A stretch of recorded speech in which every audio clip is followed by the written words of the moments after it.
ఒకసారి నాగదేవత దగ్గర పోదామని నేను పిలిచిన. సరే వెళ్దాం పదావతినే. మరదల్ ఈ చీరలా మస్తున్నావు, నన్ను పెళ్లి చేసుకుంటావా?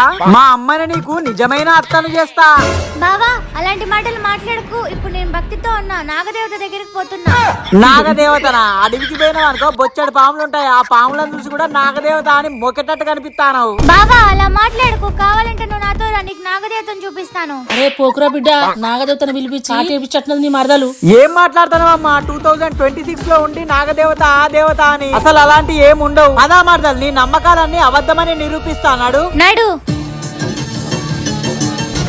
నాగమయ్య గుడి దగ్గర మహిమగల పాము ఉన్నదట. ఆ పాముతో నాగమణి ఉన్నదట. దాన్ని ఎలాగైనా సాధించుకోవాలరా మనం. ఆ మణి విలువ 100 కోట్లురా. నానా ఇక్కడేం చేస్తున్నావు? ఒక పని మీద వచ్చిన బిడ్డ, నువ్వెడిపోతున్నావు? కల్లోకి నాగదేవత వచ్చింది నాన్న. పుట్ట దగ్గరికి వెళ్ళి పాలు పోద్దామని పోతున్నా. నాగుపామా? చూసినావా మరదల్, మామయ్య కూడా ఆశ్చర్యపోతాడు. నాగదేవత లేదు, నాగుపాము లేదు చెప్తా అంటే ఇంటలేదు మామయ్య. నాగుపాము ఏంది నాకు అర్థమైతలేదు. ఏంది బిడ్డ? నానా నువ్వు కూడా నాతో పాటు రా, నీకు కూడా నాగదేవతని చూపిస్తా. ఏది మరదల్, నాగదేవత అన్నావు కనిపిస్తలేదు? ఏది బిడ్డ కనిపిస్తలేదు నాగుపాము? అదిగో నాన్న నాగదేవత. నాగదేవతనా? గా బొమ్మ పామును పట్టుకొని నాగదేవత అంటాంది. అమ్మా నాగమ్మ.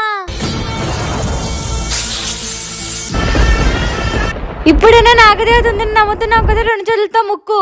4 దిక్కులే నువ్వే దిక్కని మొక్కే నాగమ్మ.